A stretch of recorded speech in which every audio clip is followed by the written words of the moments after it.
Should we fear hantavirus like COVID-19? The MV Hondius is a luxury cruise ship, but recently its passengers were urgently evacuated and sent to isolation facilities across the globe. The response looked severe. Evacuees were transported in aircraft equipped with biocontainment units, facing mandatory quarantines of up to 42 days. Hearing words like cruise ship and extended quarantine triggers our collective memories of recent global lockdowns. It is natural to see these headlines and assume a new, highly contagious threat is emerging. Yet, despite the military-grade isolation protocols and international evacuations, the world's leading health experts are actively dismissing this outbreak as a low threat to the general public. Instead of sounding the alarm, global health agencies are stepping in to actively calm public anxieties. Dr. Maria Van Kerkhove from the World Health Organization has explicitly stated that hantavirus is not the start of a pandemic. She stresses that it spreads differently than highly contagious airborne viruses like influenza or COVID-19. Dr. Emily Abdollah, an infectious disease physician at the University of Michigan, has been fielding calls from around the world about this exact outbreak. For the average person, this shouldn't make the top 100 list of worries. To understand why the experts are confident, we have to look past the alarming headlines and examine the rigid biological limitations that prevent this virus from cascading into a global contagion. At its baseline, hantavirus is strictly tied to rodent populations. It circulates among various species of mice and rats, keeping it entirely separate from the human-to-human respiratory viruses we are used to worrying about. Human infections almost exclusively happen through environmental exposure. A person has to accidentally inhale dust contaminated with dried rodent urine, saliva, or droppings, usually while cleaning out a sealed, infested space like a shed or an abandoned house. This line graph maps the total number of documented hantavirus cases in the United States since tracking began in 1993.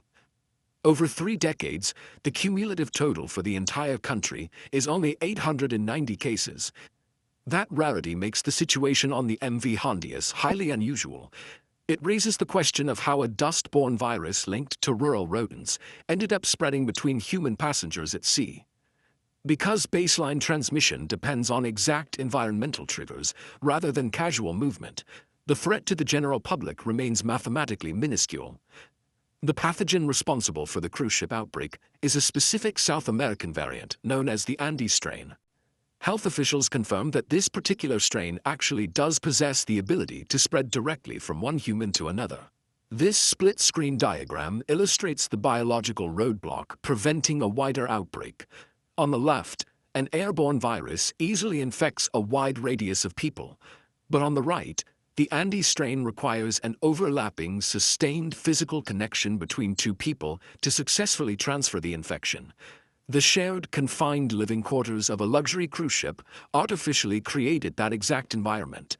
Passengers were sleeping and spending prolonged time in cramped cabins, providing the virus the rare, intimate proximity it needed to move between individuals. That is a stark contrast to pathogens like COVID-19 or measles, which easily transmit through brief, everyday social interactions in grocery stores, schools, or busy public spaces. Because the Andes strain lacks the biological mechanism to jump between people through casual contact, an exponential chain reaction of infections is blocked. If you are planning a cruise, epidemiology shows that your chances of encountering a highly contagious gastrointestinal illness, like norovirus, are vastly higher than ever coming across hantavirus. Similarly, when navigating airports and international travel hubs, tourists face a much higher realistic risk of exposure to circulating diseases like measles. The extreme quarantine measures dominating the news coverage are actually standard, aggressive contact tracing protocols. They are designed to smother a tiny, contained spock long before it has the chance to spread. Temporary isolation wards like this demonstrate a proactive health shield in action, designed to neutralize a known variable before it ever reaches the general population. While effective containment often looks alarming on television, this level of coordination is what keeps rare outbreaks rare. For the average viewer watching at home, the threat profile of international travel epidemiology rarely intersects with daily life. The only realistic scenario where you need to be actively vigilant about hantavirus is when entering and disturbing closed, abandoned structures with obvious signs of a rodent infestation. If you must clean a space like this, specific precautions are mandatory. You should wet the area down with a bleach solution, wear a mask and gloves, and strictly avoid dry sweeping, which throws infectious dust particles directly into the air. Researchers will continue to study isolated anomalies like the Andes strain outbreak, gathering data that builds our broad defense systems against future pathogens.